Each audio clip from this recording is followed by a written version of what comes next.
Welcome to the Beauty of Better podcast, where we help moms thrive in health and faith. Hey mamas, Danielle here. Welcome to the Beauty of Better podcast. We are continuing our series on nutrition and just really breaking down research articles to look at what nutrients are good for our bodies and what foods can we find them in and how do we really thrive in this area. And today we're going to talk about omega-3s, which is a fun topic for us. And Kathleen has a background in nutrition. So Kathleen, you think you could just define omega-3s for us Yeah. even before we just like jump into the article and breaking it down? Yeah, of course. Well, nutrition is a complex issue. And if you just look anywhere in culture, you maybe just feel a little bit upside down at it sometimes. So we wanted to create this space to just simplify some things. And so, omega-3s are a group of essential polyunsaturated fats. So simply what that means is, you often hear about saturated fats and then unsaturated fats. Unsaturated fats are the ones that are a little bit better for us, that research has shown to be a little bit more beneficial for our health.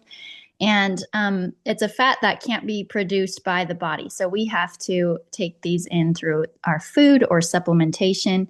And so there's three main types of omega-3 fatty acids. There's animal sources, there's also plant sources.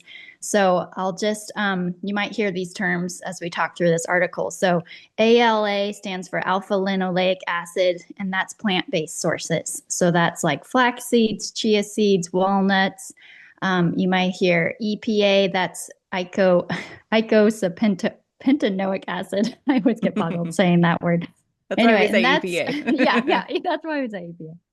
And that's primarily found in fatty fish such as like tuna, salmon, sardines. And then also DHA is docosahexaenoic acid. Once again, DHA, also found in fatty fish as well as in breast milk and some algae.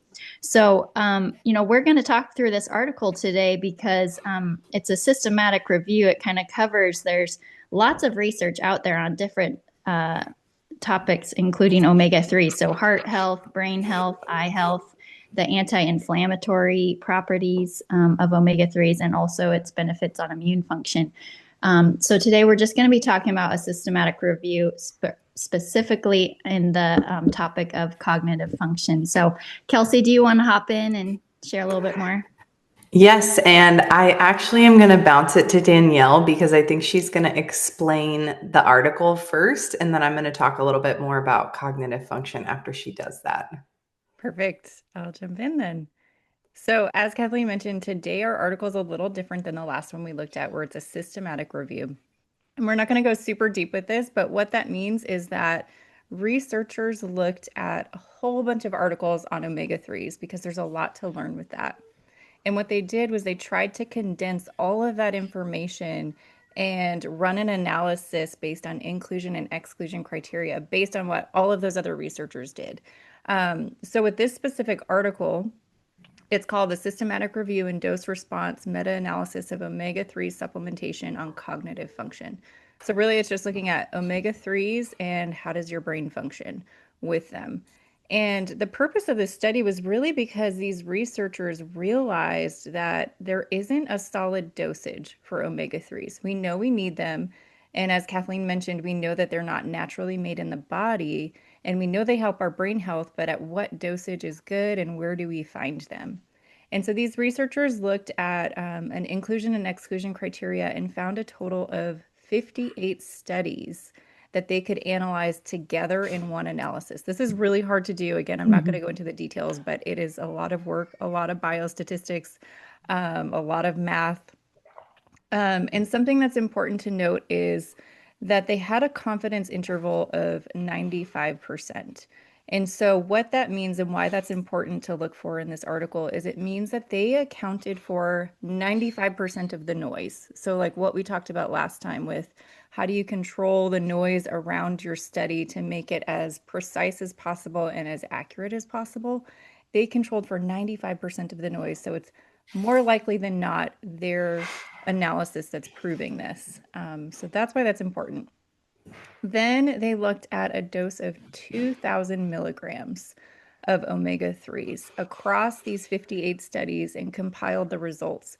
And what they showed was that there was significant improvement in attention and in perceptual speed, in language, in primary memory, in visuospatial functions, in global cognitive abilities. And so those are really like how your brain works.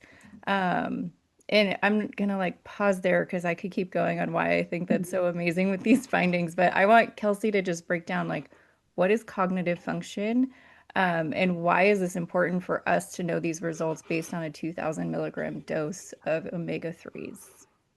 Yes. Okay. So cognitive function, it talks a little bit about this in the article, but it's referring to continually learning. So if we think of ourselves as lifelong learners, we've talked about that in other episodes and how important that is. But cognitive function is actually talking about just the continuous process of learning throughout your life and mental abilities that go along with that. So, being able to remember things as you're going throughout your day, how well you can pay attention to a specific task that you're trying to get done, um, your reasoning capabilities, how well you can solve problems, make decisions, things like that. So these are all things that are associated with cognitive function. And I'm sure you've probably heard this before, but cognitive function is something that declines with age. So unfortunately, for most of us,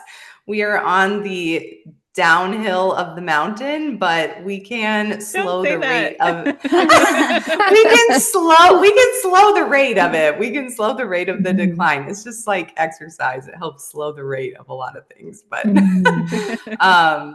yeah, we can still have really good cognitive function as moms. And so omega-3s are a big piece of what allows us to have good cognitive function. There's a lot of other studies that also talk about, there's a bunch of other benefits that come from omega-3s and consuming omega-3s.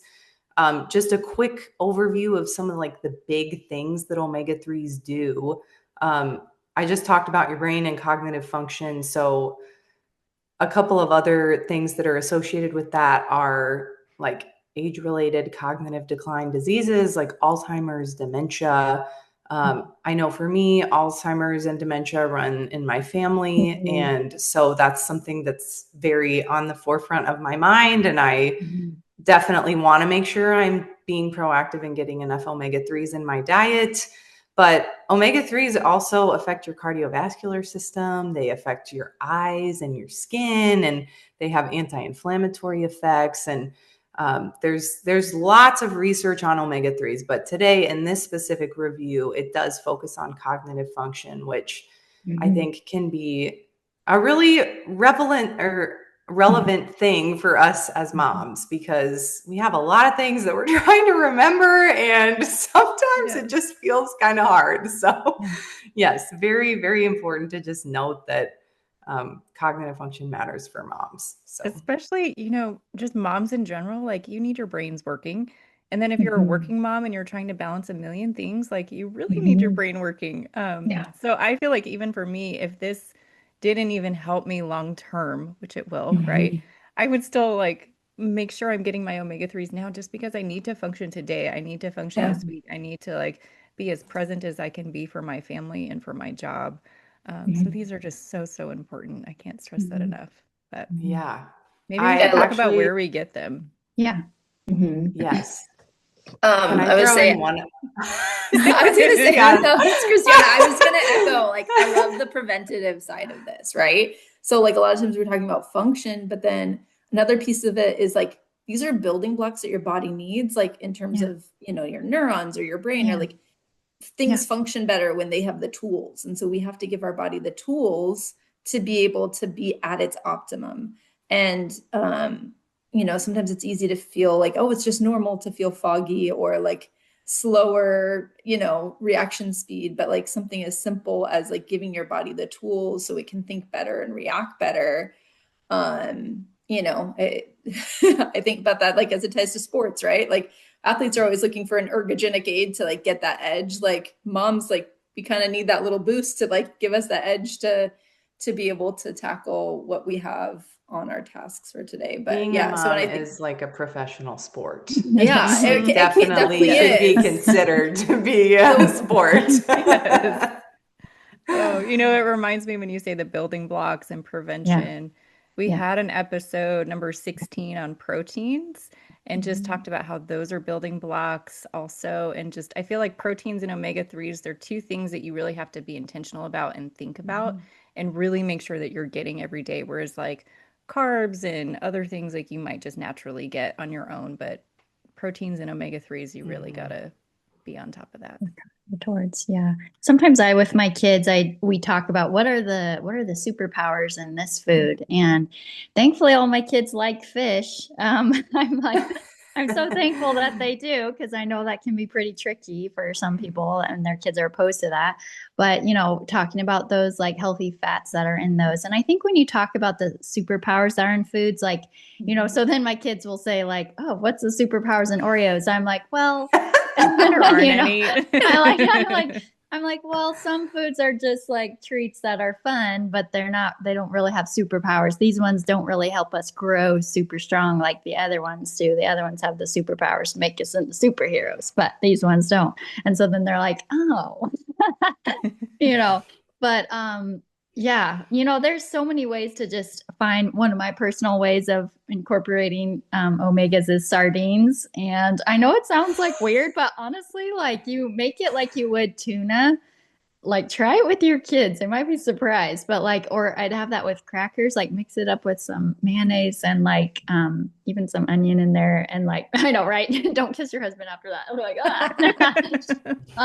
like, so I do that. And then, our kids, I try to always like one night a week prepare like fish, just like white fish, or salmon. Some of them do like salmon, but I also put in ground flaxseed into a lot of our baking. Like it's an easy way to sneak that into like banana chocolate chip pancakes or muffins, or I literally sneak it into all the things because it actually makes a really nice texture. I had a period of my life where I was a baker at a cafe, and so I've learned a little bit about baking, but it actually really makes a nice texture to baked products. And so that's a sneaky way you can throw stuff in there. But, tuna in your kids' lunches. I know, Christiana, you said your kids love tuna.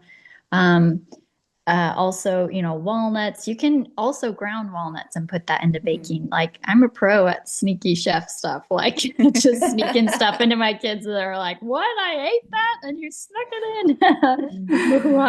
But, so those are some things. Also, even eggs, it's got eggs have DHA in them. That's a good source. Also, I have a little list here, but stuff even like refried beans, it doesn't always have to be fancy. Salmon mentioned that. That's a really good source of both DHA and EPA. Those are some things, some just quick suggestions for mamas. Yeah, black beans are one of our go-tos. It's easy to just like open. I don't boil them, right? But open a can, rinse it out, like put that in something like wild rice too. Like that's an easy one. Grabbing walnuts on the go, like.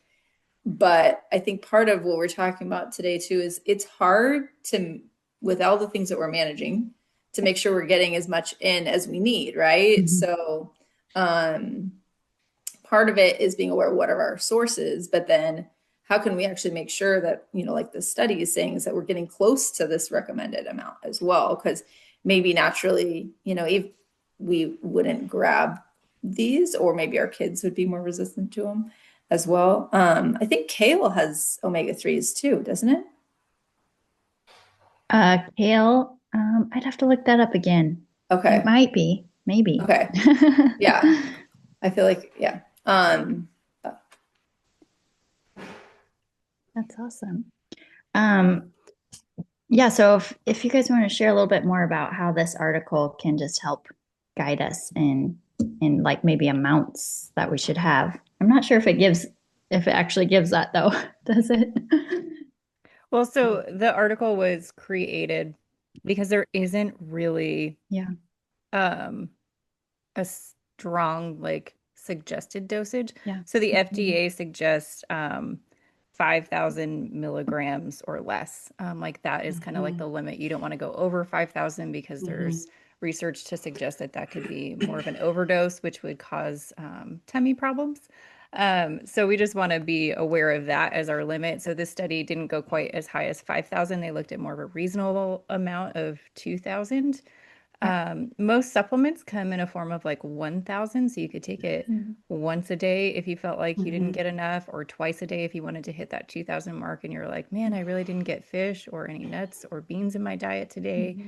And I think something else that's kind of a challenge with omega-3s, and you guys can speak to this too, is it's not like a typical food label where they talk about carbs, fats, and proteins, but it's just like, oh, how much am I really getting? Right. And I even wonder if we could break that down. Sorry, I'm giving us work without even talking in advance, but if we could break that down, like looking at like, what does a handful of walnuts give us for omega-3s? Like, can we find that and can we post that on our social media so moms can be aware? So maybe when this episode comes out, we could post a couple tips. Thank you, Kathleen. Have the printed out sheet with the mouse. Kathleen's got it. She's got it. So we could give some tips on that just so that we can like have an idea of how to even gauge that and what we're getting. So I don't know if anybody else wants to speak to that or what else you eat to get your omega-3s. I personally take a supplement and also try to eat. I think nuts is like the main one that I use every single day just because it's fast and convenient and doesn't require me to prepare it. So I definitely use that. And I also wanted to share just a really powerful, like real world type of incentivizer for taking omega-3s. There's another study that we didn't talk about specifically today that was done in 2021, and it actually showed that people who take omega-3s, so they have a mortality risk similar to people who've never smoked, which is basically saying it's predicting longevity as much as not smoking is, which is really crazy because most people know, I remember, in high school, like the dare, like be against tobacco and drugs and smoking and all this stuff. But it's being recognized as a powerful predictor of longevity, just like not smoking is. Like taking enough omega-3s is going to help you live for longer. And I really enjoyed learning about ways to improve longevity. So that's kind of a powerful statistic. I think that I remember when I taught nutrition and would share that with my students, they would always like jaws would hit the floor because they could just not believe that taking omega-3s or making sure you have enough omega-3s is basically the same as not smoking. That's such, that's such a simple thing that you could just be aware of and try to do in your own life. So that's good. That's Love powerful. that. Yeah. One of my favorite foods I try to incorporate a lot that has omega-3s is avocados. I feel like living in Southern California, we have an abundance of those. A lot of times I'll mix them with tuna, which isn't my favorite, but I'm trying to like it more. And so I'll add like spices to it, mix it with an avocado, and then I'll use like seeded crackers to eat it.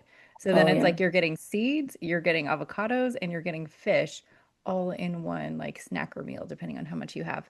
That's one of my go-tos, just to make sure I'm getting enough of it. I try to cook fish, but as Kathleen mentioned, like 2 of my boys don't like fish. So I actually tricked them last night. I was eating fish with my oldest son and I made chicken for the rest of the family. And I was like, you guys just ate fish and you didn't even know it. And they didn't, but I tricked them and they were like freaking out. They're like, no way, no, I didn't. Anyway, I haven't figured out how to get my younger boys to eat fish yet. But I have one daughter who doesn't like fish. And so we do an easy weeknight meal that we do is salmon bowls. and she does not a fan when she sees that on our menu. But what we've done is she doesn't mind sushi. So if I buy seaweed, and then she gets to pick the amount of like quinoa or rices on there, and then she will get to pick the avocado. Then she can have tiny pieces of salmon, and she'll wrap it, and she'll actually eat it. So that's There we growth go. as of That's the last creative. month. But because she saw seaweed at the store, and one time like got so excited, and I'm like, oh well, let's try this. You're 13, like I know that it's an adjustment, but every kid's a little bit different. So that was what worked for her. Might not work for your boys. No. But quinoa also has some omega-3s. So quinoa and salmon. I'm not sure about seaweed. I haven't looked that up, but I think seaweed has omega-3s in it. Some, It's yeah. not It a does, lot, yes. but it's got a little. My Yeah. boys love seaweed. I'm always shocked by that, but they do. They eat it right out of the container, and they just love it. Well, like algae, that's where the fish get their omegas from. And then that's what then we get the omegas often more from the fish. But like vegan supplements would be made from algae sources. Yeah. But I did want to just say, and I'm not trying to get aside, but just speaking the importance of omega-3s with women's health is omega-3s also serve as like a hormonal precursor for key hormones like estrogen, progesterone, and testosterone. And so it's really important, especially if you're like myself coming into my 40s, experiencing hormonal changes. It's really important. Like these fats really help kind of stabilize stuff in our bodies, and realizing that we can do things to help empower ourselves. We don't just have to take things as they come to us. It's like, oh, this is just a stage of life I have to suck it up and get through. It's like we can actually be empowered in fueling ourselves well to help balance and stabilize those hormones. And omega-3s can really be a way to help with that as well. So that's another reason these are important. Absolutely. Well, mamas, we hope you have taken some good tips away from this episode today on not only the importance of omega-3s, but also ideas on how you can boost the amount that you consume, whether it's via dietary sources or whether it's coming from a supplement. But we hope that this just encourages you and empowers you to be a little bit better. Thanks so much for listening to the Beauty of Better podcast. If you liked today's episode, don't forget to subscribe. Connect with our community and check out other resources on our website at beautyofbetter.com. We hope this podcast helped you take the next small step to find the beauty in becoming better.